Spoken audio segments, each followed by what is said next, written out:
الحمد لله الحمد لله وحده، والصلاة والسلام على من لا نبي بعده ولا رسول بعده ولا معصوم بعده. أما بعد، فإن خير الحديث كتاب الله، وخير الهدي هدي محمد صلى الله عليه وسلم، وشر الأمور محدثاتها، وكل محدثة بدعة، وكل بدعة ضلالة، وكل ضلالة في النار. أعوذ بالله من الشيطان الرجيم. بسم الله الرحمن الرحيم.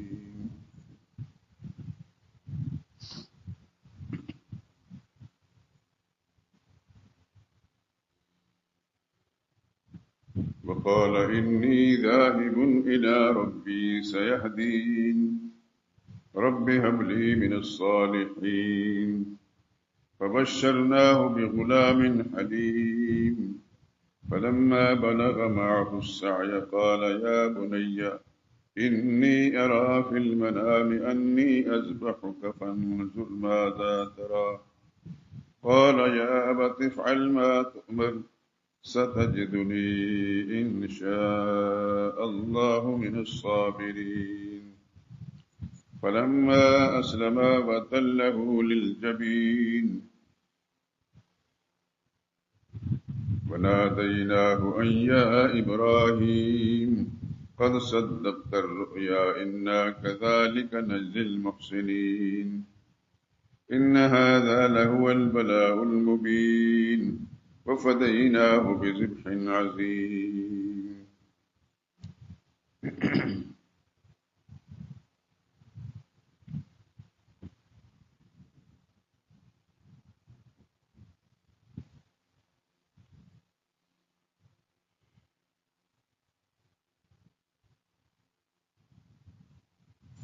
ابراہیم بولے میں اپنے پروردگار کی طرف جانے والا ہوں، مجھے راستہ دکھائے گا۔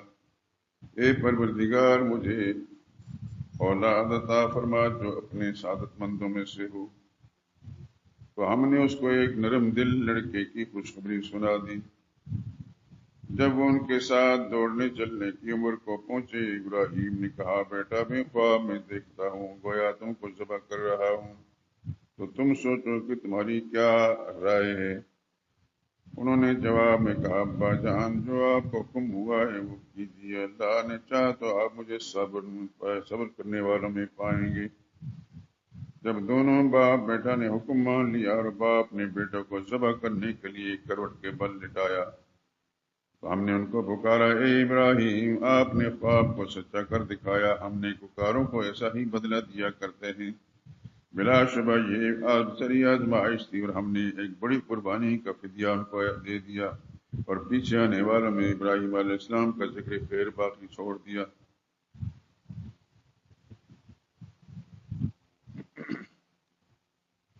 وقال اللہ تعالی فی مقام آخر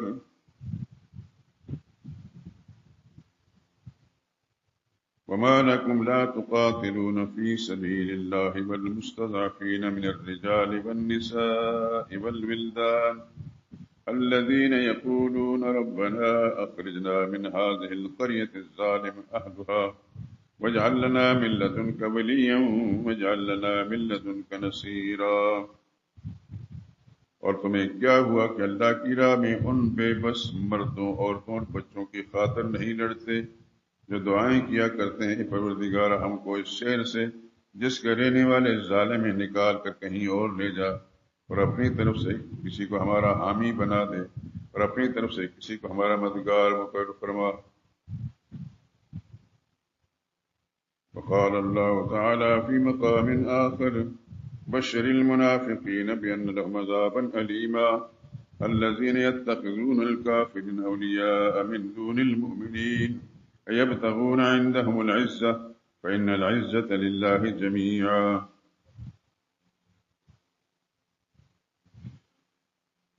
اے پیغمبر منافقوں یا دوروخ لوگوں کو خوشخبری سنا دو کہ ان کے لیے دکھ دینے والا عذاب تیار ہے، جو ایمان والوں کو چھوڑ کر کافروں کو دوست بناتے ہیں، کیا یہ ان کے ہاں عزت حاصل کرنا چاہتے ہیں؟ تو عزت تو سب کے سب اللہ ہی کے پاس ہے۔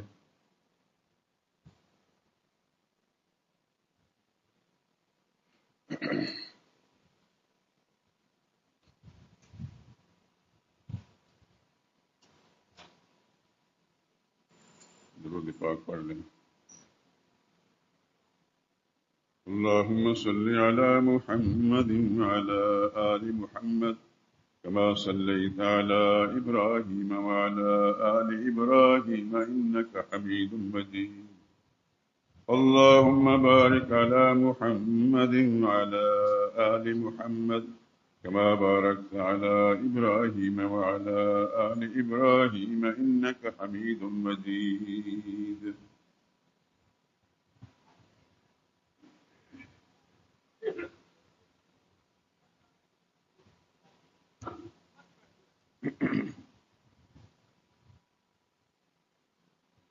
حاجت روا بھی تو ہے، مشکل کشا بھی تو ہے، حاجت روا بھی تو ہے، مشکل کشا بھی تو ہے، خلاق دو جہاں ہے، سب کا خدا بھی تو ہے۔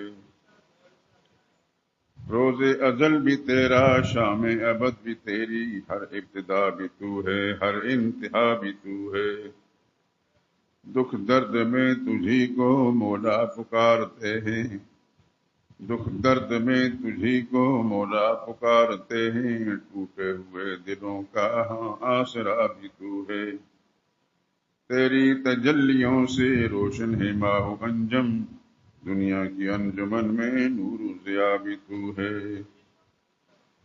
چارہ ساز بھی تو اور کار ساز بھی تو، ہے چارہ ساز بھی تو اور کار ساز بھی تو، آنکھوں کی روشنی ہے، دل کی دوا بھی تو ہے۔ حاجت روا بھی تو ہے، مشکل کشا بھی تو ہے، اللہ کے دو جہاں ہے، سب کا خدا بھی تو ہے۔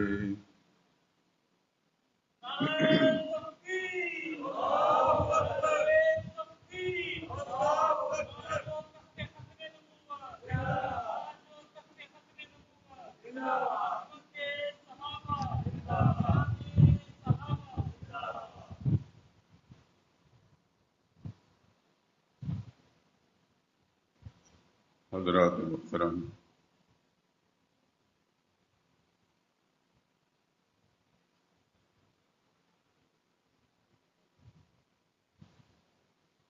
ابھی میں نے قرآن حکیم سے مختلف مقامات سے کچھ آیات کریمہ کا انتخاب کر کے تلاوت بھی کی ہے، ترجمہ بھی پیش کیا ہے۔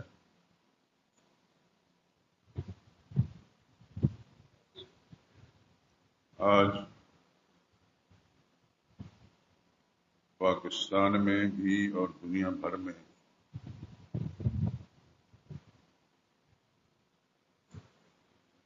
اسلامی سال کا آخری مہینہ یعنی ذی الحج،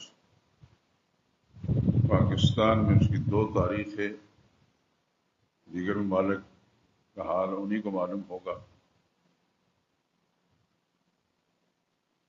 بالفاظ دیگر یوں سمجھیے کہ اسلامی سال کا یہ آخری مہینہ ہے، اور یہ آخری مہینہ بھی اللہ نے اپنی خصوصی رحمت اور فضل کے ساتھ ایسی عملی عبادت کے لیے بنایا ہے، یعنی قربانی۔ دنیا بھر کے مسلمان ان ایام کے اندر قربانی کریں گے۔ یہ عملی توحید ہے۔ اس سے پہلے آپ جتنے بھی جمعۃ المبارک گزرے ہیں، حتیٰ کہ رمضان مبارک اس سے بھی پہلے سے یہ مضمون شروع کیا تھا، دین کا بنیادی مسئلہ جس کے بغیر کوئی شخص مسلمان نہیں کہلا سکتا۔ اگر اس عقیدے میں کوئی گڑبڑ ہے تو اس کا معاملہ بہت خراب ہے۔ اللہ اپنی رحمت کے ساتھ سب کو اپنے عقیدہ درست رکھنے کی توفیق عطا فرمائے، لیکن علماء کی یہ ذمہ داری بنتی ہے کہ لوگوں کو اس عقیدے کی تھوڑی سی وضاحت بھی پیش کر دیں۔ قربانی تو خیر آپ حضرات کے علم میں ہے، یہ کریں گے آپ انشاءاللہ، اللہ سب کی قربانی قبول فرمائے۔ لیکن میں اس سے پہلے آپ حضرات کو مختلف اوقات کے اندر بتا چکا ہوں کہ دین کا بنیادی مسئلہ اللہ کی توحید ہے، جس کے لیے خدا نے 1,00,000 کئی ہزار انبیاء کرام علیہ الصلوۃ والسلام اس دنیا میں مبعوث فرمایا، اور انہوں نے کام کیا۔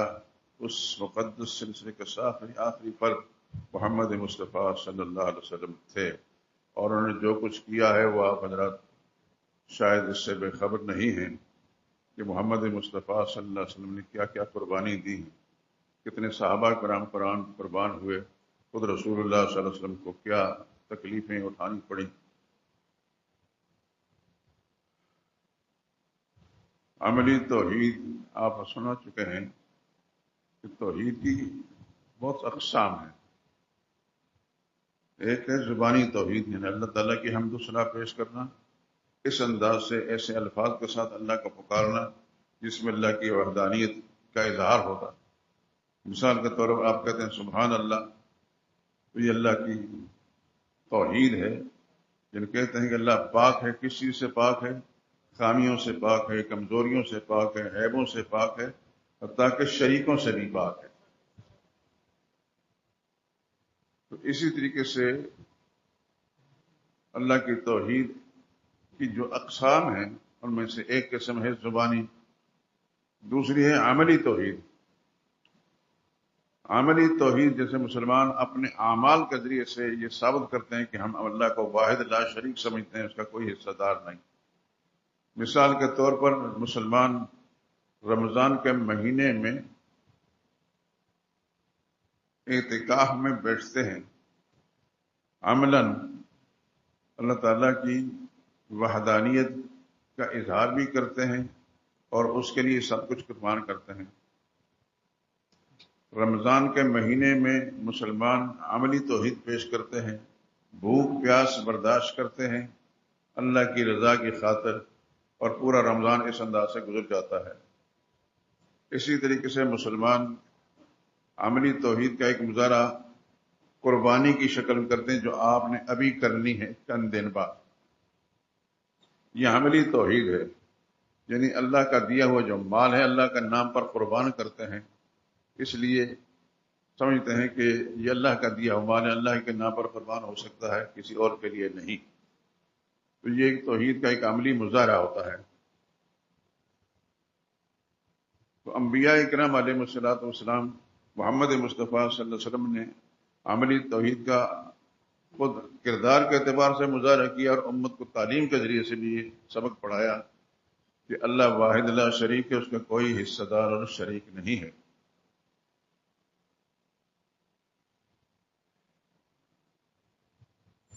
ایک بات سے نشین فرما لیں کہ قربانی جس مسلمان پر بھی واجب ہے، میرا جو لکھا ہوا رسالہ ہے وہ آپ حضرات کے پاس یقین ہوگا، نہیں ہے تو لے لیں، ہر سال میں اس کو چھاپتا ہوں، اور اس کو بڑے دھیان سے پڑھیں، اور اس کے اندر جتنی بھی اقسام ہیں اس سلسلے میں ان کو دھیان سے پڑھیں اور اس رسالے کو محفوظ رکھیں، وہ کسی اور کے بھی کام آ سکتا ہے۔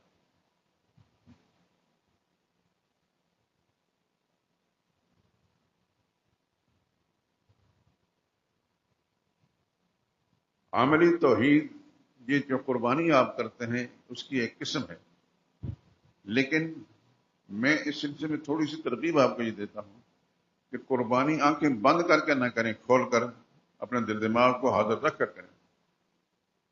مثال کے طور پر کسی دوسرے کے ساتھ مل کر آپ قربانی کرتے ہیں، کسی جانور کے اندر بہت سارے آدمی شریک ہیں تو آپ بھی اس میں شرکت اختیار کرتے ہیں، آنکھیں بند کر کے ایسا نہ کریں۔ پہلے یہ دیکھیں کہ آپ کے حصہ دار جو شرکاء ہیں وہ کس قسم کے نظریات رکھنے والے ہیں، ان کے عقائد کیسے ہیں۔ اگر ان کے عقائد خراب ہیں، چاہے وہ آپ کا بھائی کیوں نہ ہو، حتیٰ کہ سگا باپ بھی ہو، لیکن اس کا عقیدہ خراب ہے تو اس کے ساتھ مل کر قربانی نہیں کر سکتے۔ اس کا ادب و احترام اپنی جگہ رہے گا اور اس کے لیے محنت جد و جہد ہوگی اس کو صحیح عقیدہ کرانے میں، لیکن جب تک اس کا عقیدہ ٹھیک نہیں ہو اس کے ساتھ آپ قربانی میں شریک نہیں ہو سکتے، ورنہ آپ قربانی میں مٹی مل جائے گی۔ اب حضرات اچھی طرح جانتے ہیں، اللہ تعالیٰ آپ کو سلامت رکھے اور آپ کے سارے گھرانوں کو بھی عقیدہ توحید پر قائم رکھے۔ بہت سے لوگ ایسے ہیں کہ جن کے والدین عقیدے ان کے خراب، بہت خراب. بڑے خوش نصیب ہیں وہ لوگ جن کے والدین کے عقیدے ٹھیک ہیں اور ان کی جد و جہد اور محنت سے اولاد کے عقیدے بھی ٹھیک ہوئے. لیکن میں چونکہ ایک عرصہ سے اسی لائن کے اندر ہوں اور میں معلومات بھی رکھتا ہوں، کوشش بھی کرتا ہوں اور لوگوں کو ترغیب بھی دیتا ہوں کہ کسی بھی بد عقیدہ آدمی جس کا عقیدہ خراب ہے اس سلسلے میں، اس کے ساتھ مل کر قربانی نہ کرے. چاہے آپ کا سگا بھائی ہو، آپ کی ماں ہے، آپ کے والد ہیں، چچا ہیں، کسے باشد، اگر آپ کے علم میں ہے کہ اس کا عقیدہ کمزور ہے، خراب ہے، اس کے ساتھ مل کر قربانی نہ کریں. اس کا ادب، احترام، اس کا لحاظ، یہ سب کچھ رکھیں آپ، لیکن اس کے ساتھ قربانی نہ کریں. اس لیے کہ اس کا عقیدہ خراب ہے، خراب ہونے کے بعد اس کی قربانی خراب ہوگی تو آپ کی قربانی، کیونکہ ایک جانور جو ہے اس کی ایک روح ہوتی ہے، کئی روح نہیں ہوتی. اس سے چاہے اس میں کتنے ڈال لیں لیکن ایک روح ہوتی ہے. جب اس کو ذبح کیا گیا اور اس کے اندر ایسے لوگ بھی شامل ہو گئے جن کے عقیدے خراب ہیں تو سب کچھ برباد ہو گیا. یہاں پر ایک نوجوان کی مجھے بات یاد آئی، کئی سال پرانی بات. ایک نوجوان آیا یہاں باہر، اس طرف میرا جو گھر ہے اس کے باہر میں کھڑا تھا تو آ کر مجھے ملا. یہیں بلن روڈ کسی علاقے سے آتا تھا، مجھے صحیح معلوم نہیں کہ کس کا بیٹا تھا. آ کر میرے پاس رونے لگ گیا. میں نے اس سے کہا بیٹا کیوں روتے تم، کیا مسئلہ ہے؟ یعنی مسئلہ یہ ہے کہ میری ماں مجھے داڑھی رکھنے کی اجازت نہیں دیتی. داڑھی رکھی تھی ماشاءاللہ اس نوجوان نے، اسی محفل کے اندر بیٹھ کر یہ ترغیبات ساری اس کو ملی تھی. خدا کی توفیق سے اس کو نبی کریم صلی اللہ علیہ وسلم کی سنت جو ہے اس پر عملی مظاہرہ کرنے کی توفیق میں. ماں نے جب دیکھا تو ماں نے کہا کہ نہیں، تو داڑھی نہیں رکھ سکتا. کہتے ماں نے میری بہنوں کو ساتھ ملا دیا، سب نے کہا کہ داڑھی نہیں رکھ سکتا. اب میرے لیے بڑا مسئلہ مشکل ہے کہ میں نے سنا ہے کہ اللہ کے پاک پیغمبر کی سنت ہے، تعلیم ہے، تو میں آپ کے پاس آیا ہوں کہ ماں ناراض ہو رہی ہے، میں کیا کروں؟ اس نوجوان کے چہرے پر بڑی اداسی تھی، کیونکہ اندر سے وہ حساس تھا کہ اس نے اللہ کے نبی کی سنت سمجھ کر داڑھی رکھی تھی. میں نے اسے طریقے سے سمجھایا. میں نے کہا بھائی یہ بات بتائیں، ایک بات اگر محمد مصطفیٰ صلی اللہ علیہ وسلم فرمائیں کہ یہ کرنا ہے اور ایک بات ہماری والدہ یہ کہے کہ یہ نہیں کرنی، ان دو میں سے بڑا کون ہے؟ تو ایک دم سنبھل کر نوجوان نے کہا کہ بڑی ذات تو محمد مصطفیٰ صلی اللہ علیہ وسلم کی ہے، صلی اللہ علیہ وسلم. تو میں نے کہا یہ بتائیں کہ یہ جو داڑھی رکھی ہے حضور صلی اللہ علیہ وسلم کی سنت سمجھ کر رکھی ہے یا میرے کہنے پر رکھی ہے؟ بلا تعمل اس نے کہا میں نے رسول اللہ صلی اللہ علیہ وسلم کی سنت سمجھ کر رکھی ہے. میں نے کہا پھر یہ ہے کہ جس کو بڑا سمجھتا اس کی بات مانیں. اگر محمد مصطفیٰ صلی اللہ علیہ وسلم بڑے ہیں تو انہوں نے داڑھی رکھنے کو حکم دیا، ان کی بات مانیں. اگر تمہاری والدہ ان سے بڑی ہیں ان کی بات مان کر منڈوا دیں. یہاں سے بالکل سنبھل کر اور بالکل اپنے تمام شکوک و شبہات لے کر واپس گیا. کافی عرصہ سے اس نوجوان سے ملاقات نہیں ہے، وہ شاید ملک سے باہر چلے گئے ہیں. اللہ خیر و عافیت سے رکھے ہر ایک کو اور استقامت علی الدین نصیب فرمائے، مجھے بھی اور آپ کو بھی اور ہر نوجوان کو بھی. تو قربانیاں آپ نے کرنی ہیں انشاءاللہ، اللہ آپ کی قربانیوں کو قبول فرمائے.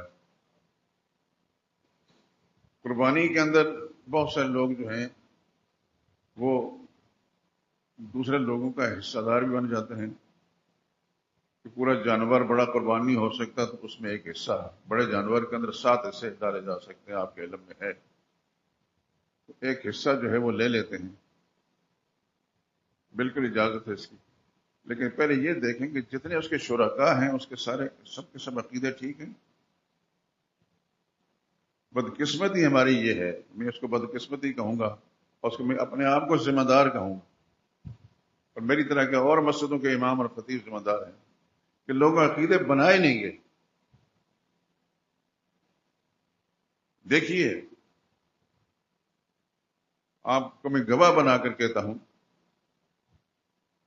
کہ میں سارے بزرگوں کو مانتا ہوں، جتنے اللہ والے ہیں سب کو مانتا ہوں، ان کی جوتیاں جو ہے ان کے تلبوں سے لگی ہوئی مٹی بھی میری فرما بصیرت، ان کی جوتیاں میرے سر کا تاج ہیں، لیکن میں ان کو انسان مانتا ہوں، الوہیت کا مالک نہیں سمجھتا۔ الہ صرف اللہ کی ذات ہے۔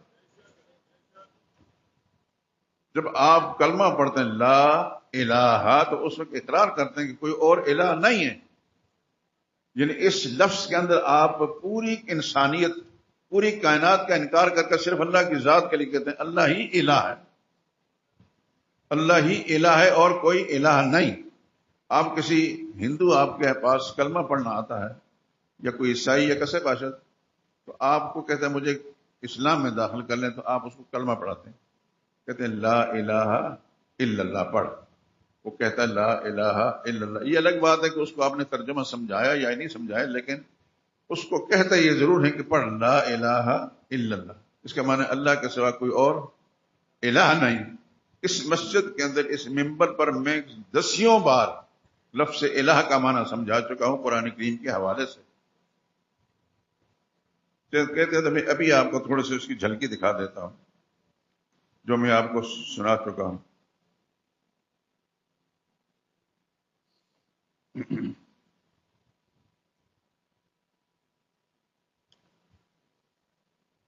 میں جو آیتیں پیش کروں گا اس پہ دھیان رکھنا۔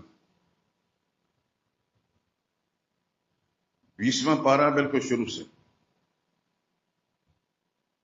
سورہ نمل، 20واں پارہ آغاز سے دیکھیے اللہ تعالیٰ کیا فرما رہے ہیں۔ امن خلق السماوات والارض، ان سے پوچھو کس نے بنائے آسمان اور کس نے بنائی زمینیں، وانزل لکم من السماء ماء، کس نے تمہارے لیے آسمان سے بارش برسائی، فانبتنا به حدائق ذات بہجہ، اس بارش کے ذریعے سے زمین کے اندر بڑے بڑے باغات اگائے، سرسبز و شاداب بنایا۔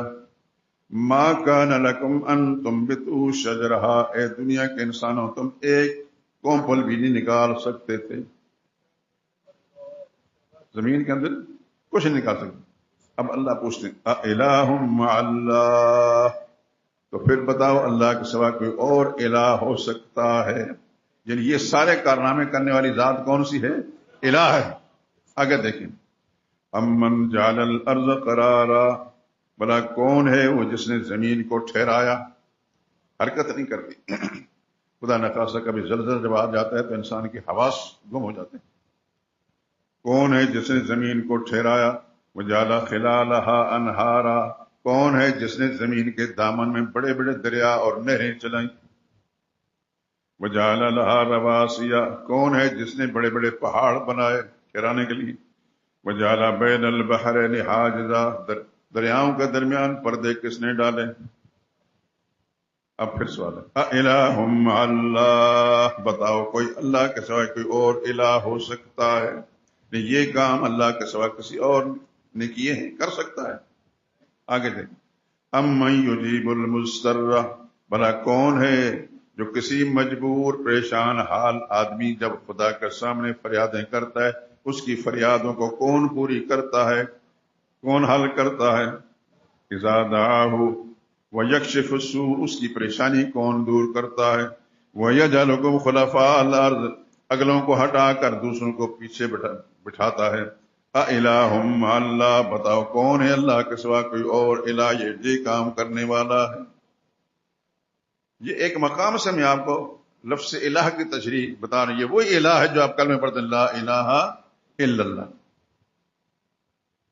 اللہ تعالیٰ مجھے بھی اور آپ کو بھی، آپ کی نسلوں کو بھی قرآن کریم کے ساتھ سچی ایسی وابستگی نصیب فرمائے کہ ہم زندہ رہیں تو ہر وقت ہمارے دل و دماغ کے اندر، ہماری سوچ میں اللہ کی کتاب کا جو حقیقت ہے وہ رواں تبار ہے، اور ہم کسی بھی مسلمان سے بات کریں تو قرآن کریم ہمارے دل دماغ میں ہو، وہ روشنی دوسروں تک منتقل کریں۔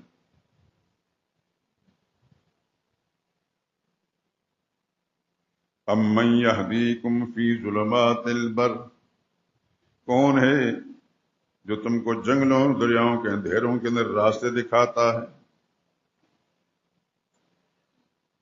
وَمَن يُرْسِلِ الرِّيَاحَ کون ہے ہوائیں چلانے والا؟ بشرم بین یدے رحمتی بارش برسانے سے پہلے اللہ ہوائیں چلا کر خوشخبری دیتا ہے کہ ابھی میں بارش برسانے والا ہوں.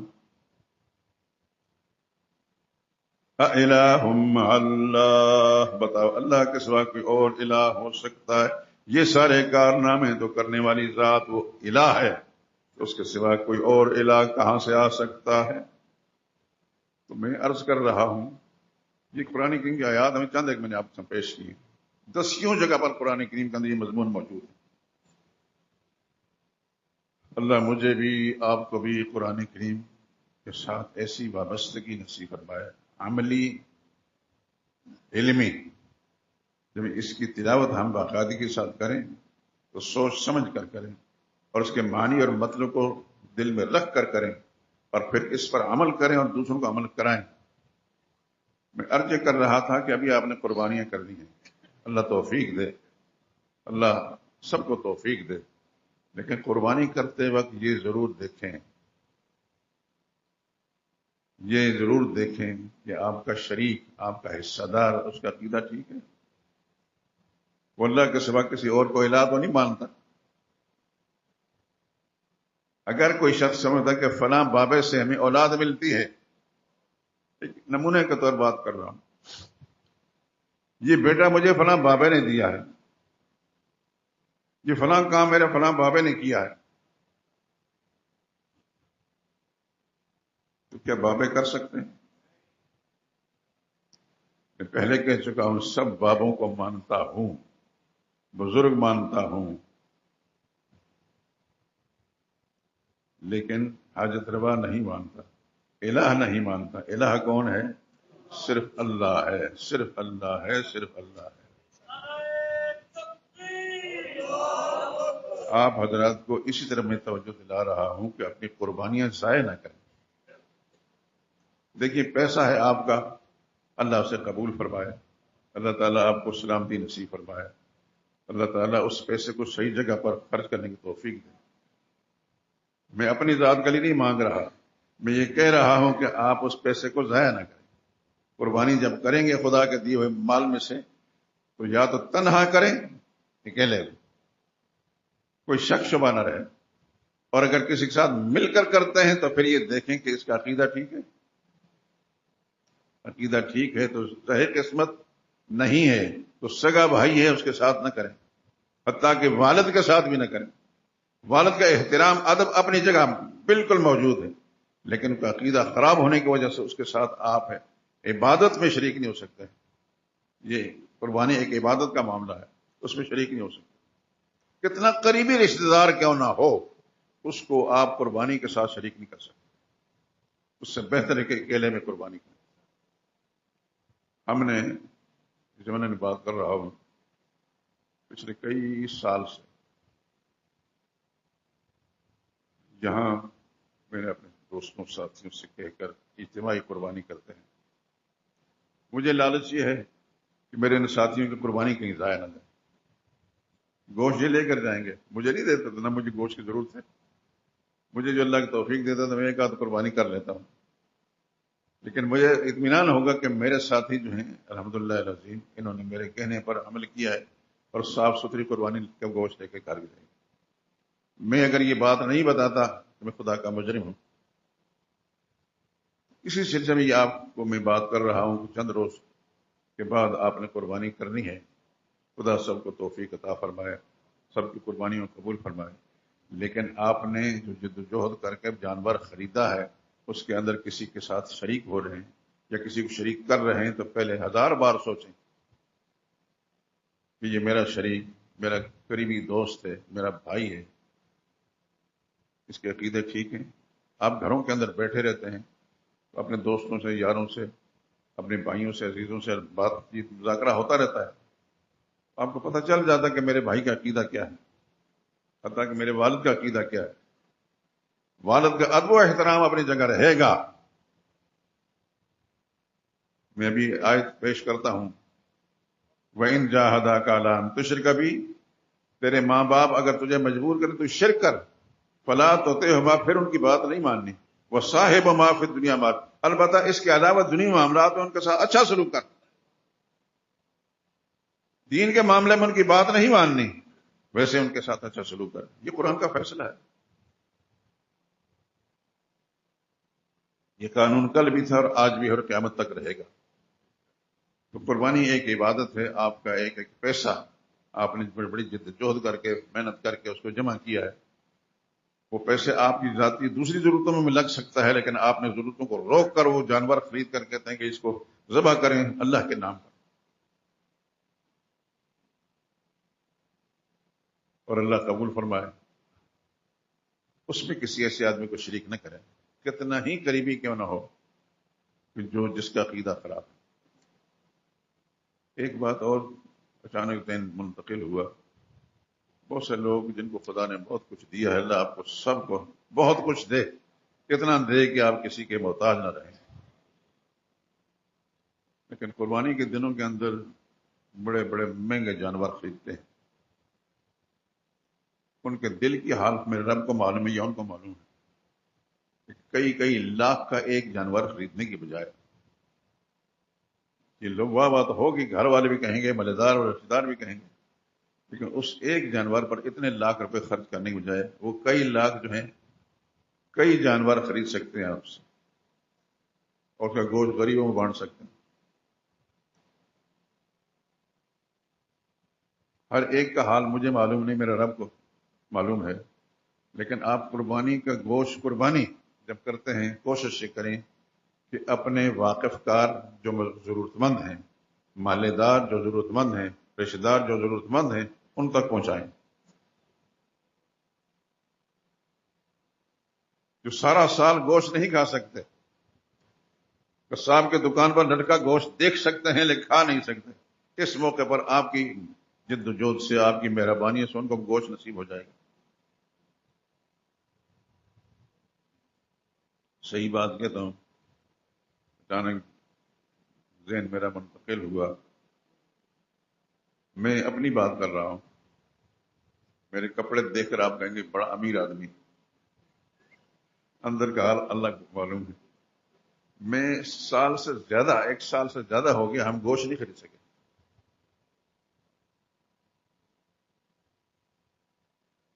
مٹن نہیں خرید سکے، اس پر سے پیسے نہیں،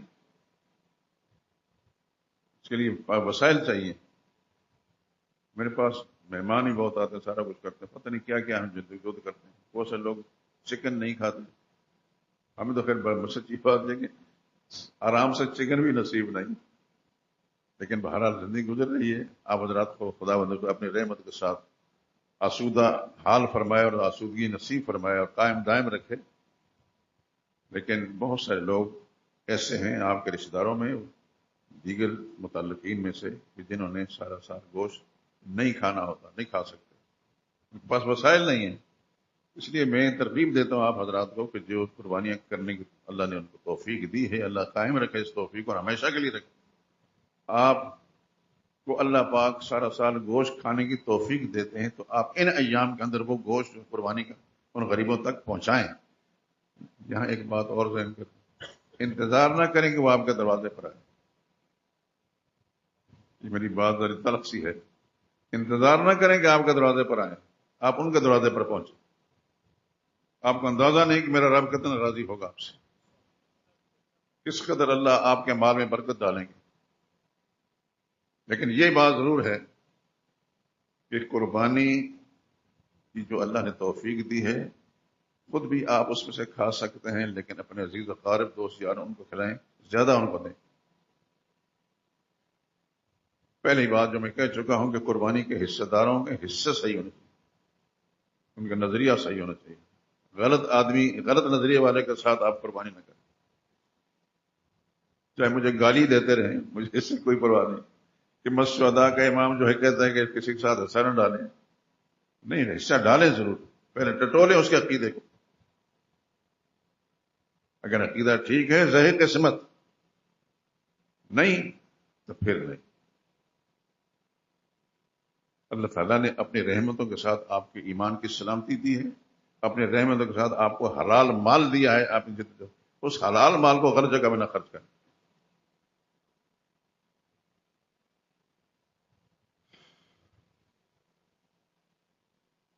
یہ مسئلہ میں نے ان ایام کے اندر بیان کرنا ہی ہوتا ہے، کیا بھی ہے،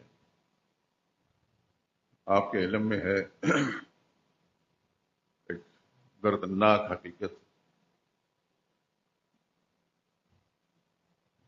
فلسطین کے مسلمانوں پر جو ظلم کے پہاڑ توڑے جا رہے ہیں، اس کی تفصیلی بات بھی نہیں ہو سکتی۔ اخبارات میں آپ نے پڑھا ہوگا کہ بعض مائیں اپنے شہید بچے جن کے جسم کے ٹکڑے ہوئے ہیں اپنے سینے سے لگا کر اللہ کو دعائیں کر رہی ہیں۔ میرے دوستو، کیا خداوند قدوس ان عرب حکمرانوں سے نہیں پوچھیں گے، پاکستان کے حکمرانوں سے نہیں پوچھیں گے کہ تم کس قسم کے مسلمان ہو؟ ان مسلمان بچوں، ان ماؤں کا حال تمہارے علم میں نہیں؟ سب کے علم میں ہے، لیکن اپنے حال میں مست ہیں۔ کیا خدا قسم نے جواب دے نہیں ہونا؟ اللہ نہیں پوچھیں گے تمہارے مسلمان بھائی، ان کے چھوٹے چھوٹے معصوم بچے ان کے ٹکڑے کیے جا رہے تھے، تم نے کیا کردار ادا کیا ہے؟ ابھی حال میں دنیا کا سب سے بڑا شیطان، سب سے بڑا غنڈا وہ آیا تھا عرب ممالک کے اندر، اور اس کو کسی نے جہاز دیا اور کسی نے کچھ کیا، کسی نے کچھ کیا، حتیٰ کہ اپنی عورتوں کے ساتھ مسافہ کرائے۔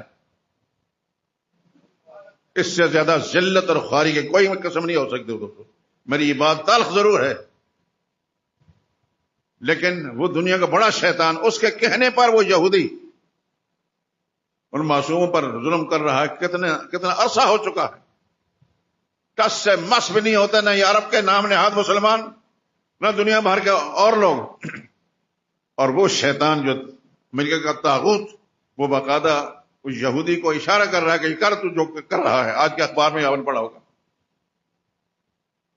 ہماری کیا ذمہ داری ہے؟ ہم کیا کرتے ہیں؟ ہمارے حکمران کس قسم؟ پاکستان جو اسلام کا نام پر بنایا گیا، کون سا اسلام؟ ان کو خداوند قدوس نے جو وسائل دیے ہیں، جو عسکری قوت عطا فرمائی ہے، اس کو کہاں خرچ کر رہے ہیں؟ مجھے تو افسوس ہے افغانی مسلمانوں پر، جب وہ کام کرتے ہیں، اور کیا انہوں نے۔ امریکہ 44 ملکوں کے ساتھ آیا، افغانیوں کو مٹا نہیں سکا، افغانی نے ذلیل و خوار کر کے وہاں سے نکال دیا، حتیٰ کہ وہ اپنا اسلحہ چھوڑ کر بھاگے۔ ساری دنیا جانتی ہے اس بات کو۔ اس معاملے میں اس موقع پر وہ کیوں خاموش ہیں؟ مجھے کچھ سمجھ میں نہیں آ رہی۔ چاہیے یہ تھا کہ اس موقع پر ہر ملک، ہر نام نہاد جو اسلامی ملک کہلاتے ہیں، اصل میں یہاں نوجوان ایسے جو جہادی جذبے سرشار ہیں، ان کو اکٹھا کیا جاتا اور جہادی ٹریننگ ان کو دی جاتی۔ خدا کی قسم کھا کر کہتا ہوں، اگر مسلمان جہادی طبیعت جذبے کے ساتھ کفار کا سامنے جائے، اللہ کی قسم کوئی بھی اس کا مقابلہ نہیں کر سکتا۔ یہ حقیقت ہے۔ مسلمان جب جہاد کے جذبے سرشار ہو کر کھڑا ہو جاتا ہے، دنیا کوئی قوت جو ہے نہ ان کا سامنا کر سکتی ہے، نہ مقابلہ کر سکتی۔ لیکن آپ جس ملک میں بستے ہیں، اس ملک کے حکمران بھی ٹس سے مس نہیں، کچھ بھی نہیں۔ بھارت کے ساتھ کچھ مقابلہ ہوا ہے کہ نہیں ہوا، کیا ان کے جہاز گرائے کہ نہیں گرائے، یہ الگ بات ہے، لیکن اس کو صبح شام اس کو چرچا ہو رہا ہے۔ بہت بڑا کارنامہ سر انجام دیا ہے۔ کشمیر آزاد نہیں کر سکے، کشمیر آزاد نہیں ہو سکا۔ آپ حضرات جو پرانے بزرگ ہیں ان کو تو خود پتا ہوگا، مولانا ابوالکلام آزاد نے، عطا اللہ شاہ بخاری نے کہا تھا دلی کی جامع مسجد میں کہ بنگال مت لو، یہ مشرقی پنجاب، کشمیر بھی تمہارے پاس آئے، مشرقی پنجاب لے لو، دہلی تک۔ ان علماء کی باتیں نہیں مانی گئی۔ اس کا نتیجہ کیا کہ 23 سال کے بعد بنگال الگ ہو گیا۔ اب کچھ پتا نہیں کہ وہ ہمارے ساتھ رہے گا کہ نہیں رہے گا، الگ تو ہو گیا۔ لیکن ہندو کبھی بھی نہیں چاہے گا کہ مسلمان متحد ہو کر کوئی کام کر سکے، اور یہ ساری زندگی کشمیر کا مسئلہ یہ قضیہ رہے گا۔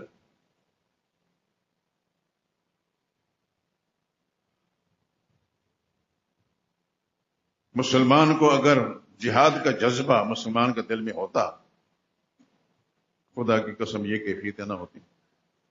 جہاد کا جذبہ ہی نہیں ہے. ہمارے تعلیمی اداروں کے اندر بچوں کو کیا پڑھایا جاتا ہے؟ کیا ہے جہاد؟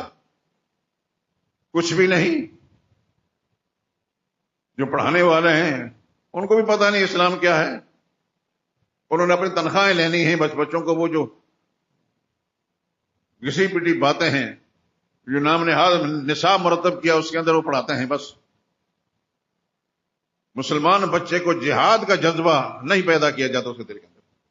اللہ کی قسم کھاتا ہوں، اللہ کی کتاب میرے ہاتھ کے اندر ہے، مسلمان کے اندر جہاد کا جذبہ جاگ جائے، پوری دنیا ہاتھ جوڑ کر کے سامنے کھڑی جائے گی. قرآن کا فیصلہ سنیں، وَمَا لَكُمْ لَا تُقَاتِلُونَ فِي سَبِيلِ اللَّهِ. وہ مسلمانوں تمہیں کیا ہو گیا کہ اللہ کی راہ میں قتال نہیں کرتے؟ وَالْمُسْتَضْعَفِينَ مِنَ الرِّجَالِ وَالنِّسَاءِ وَالْوِلْدَانِ. کمزور مرد، کمزور عورتیں، کمزور بچے فریادیں کر رہے ہیں، دعائیں دے رہے ہیں کہ کوئی ہمارا مددگار نہیں. پھر کہتے ہیں یا اللہ ہمیں اس علاقے سے نکال دے. ربنا اخرجنا من هذه القرية، اس بستی سے نکال دے، اس علاقے نکال دے. الظالم والو، جہاں کے رہنے والے ظلم کرتے ہیں. وجعل لنا من لدنک ولیا، یا اللہ کوئی مددگار ہمارا پیدا کر دے. قرآن نے تو 1400 سال پہلے کہہ دیا کہ جہاں مسلمان مظلومی زندگی گزار رہے ہیں، مسلمان کی جو آسودہ حال مسلمان ہیں، ان کی ذمہ داری ہے کہ ان مسلمانوں پر جو ہونے والا ظلم ہے اس کا راستہ روکیں. لیکن کتنا عرصہ ہو چکا ہے فلسطینیوں کے ساتھ یہ ظلم ہو رہا ہے. نہ پاکستان کا کوئی کردار ہے، نہ افغانستان کا کوئی کردار ہے. جو ایران اپنے آپ کو مسلمان کہتا ہے ان کا کوئی کردار ہے، نہ یہ نام نہاد عربوں کا کردار ہے. ابھی حال کے اندر وہ جو حرم شریف کا متولی ہے، اس نے، میں اس کا نام بھی نہیں لے سکتا،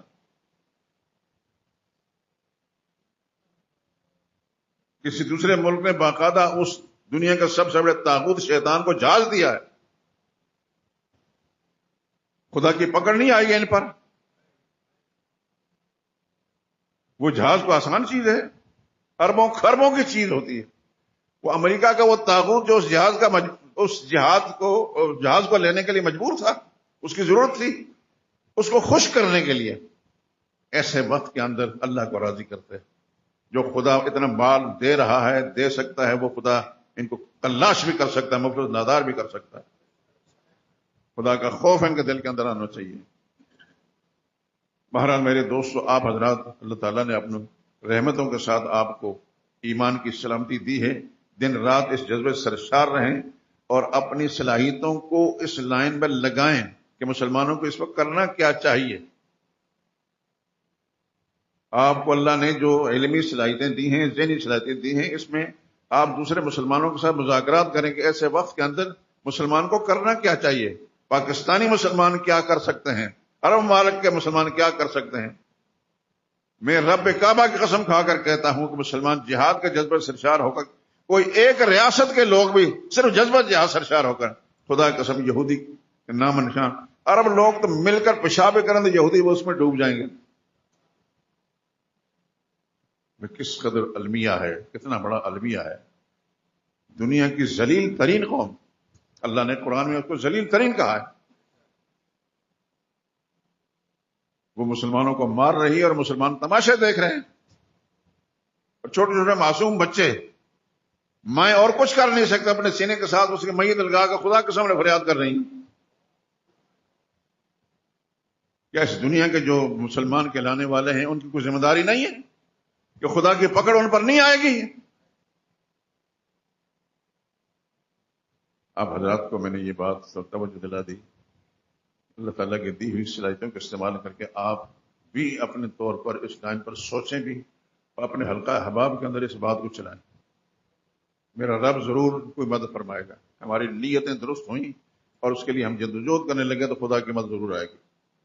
ایسا کبھی نہیں ہو سکتا کہ ہم اچھی بات سوچیں اور اچھا کام کریں اور خدا کی مدد نہ آئے. ضروری نہیں ہے کہ عرب ممالک کے جو ریاستیں وہ بے غیرت ہو چکے ہیں، تو کسی اور خطے کے لوگ غیرت مند جذبہ غیرت سرشار ہو کر اس لائن پر سوچنا شروع کر دیں تو خدا ان کی غیرت کو، ان کی قدر نہیں کریں گے، یقیناً کریں گے۔ میں پھر بات کہتا ہوں، افغانستان ہمارا پڑوسی ملک ہے،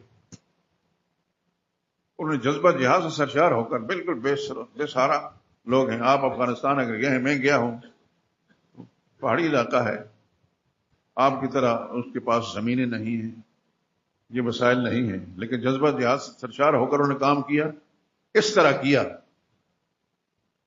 کہ پوری دنیا کے لیے یادگار بن گیا۔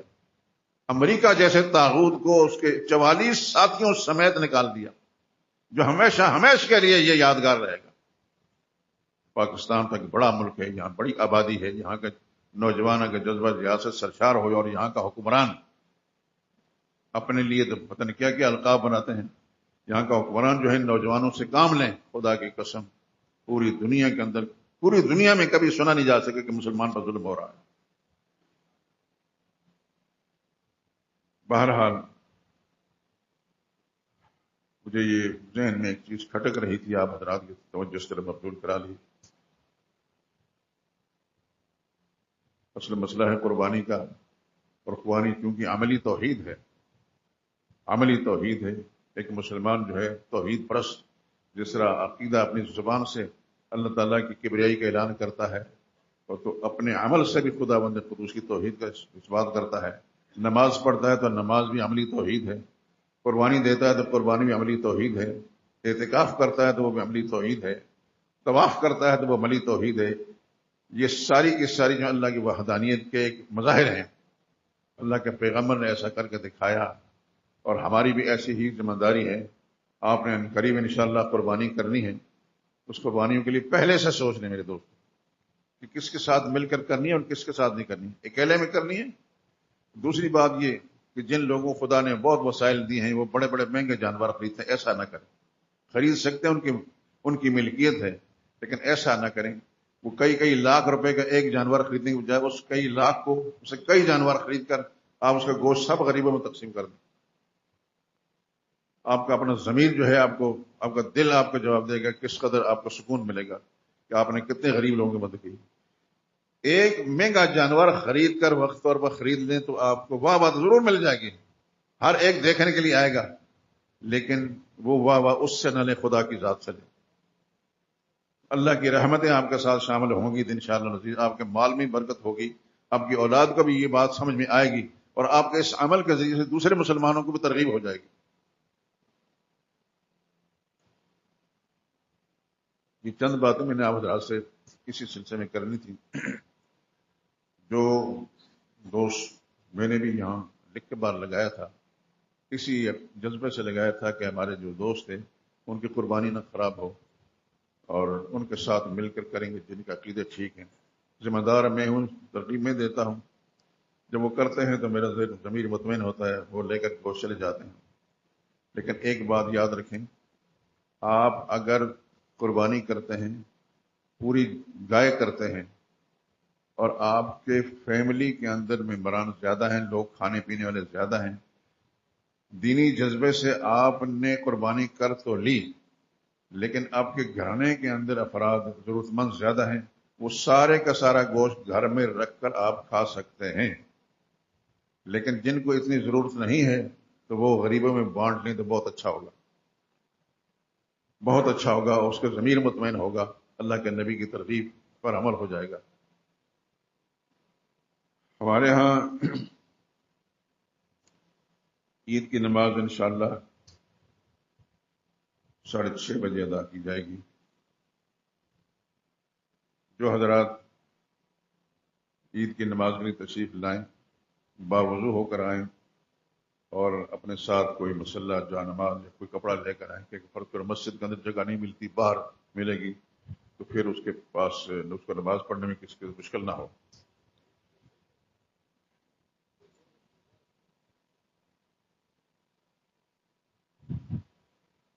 یہ تو بڑی قسمت کی بات ہے کہ ان ایام کے اندر مسلمان روزے رکھیں۔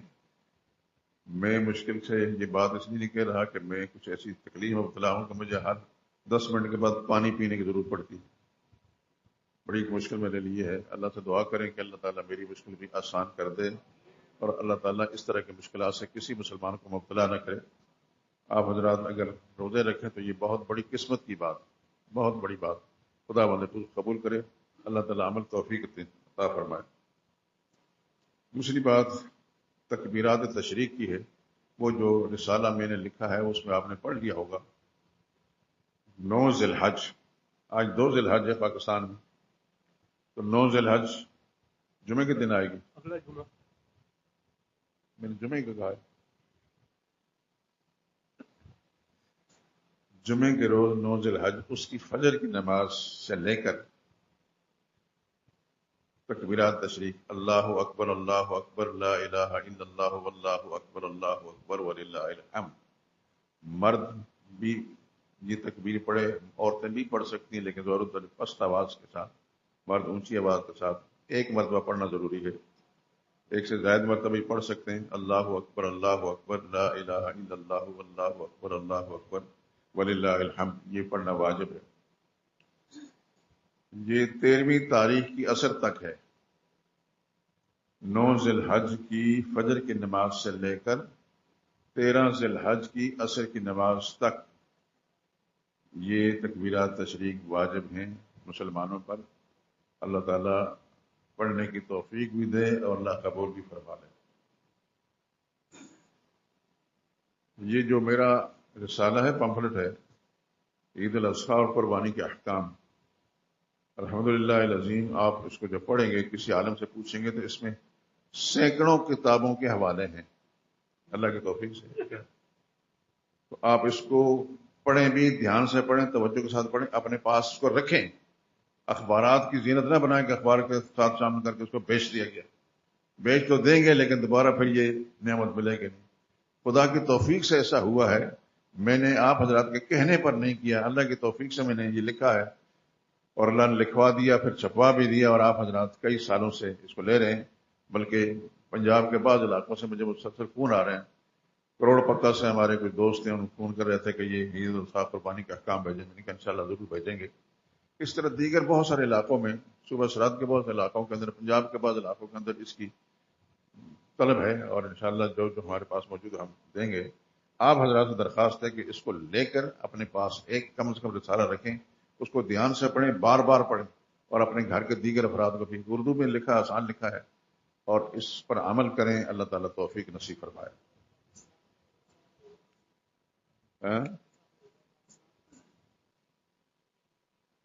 پاکستان میں وہ جمعے کو ہی ہوگا. وہ آخر دعوانا الحمدللہ رب العالمین.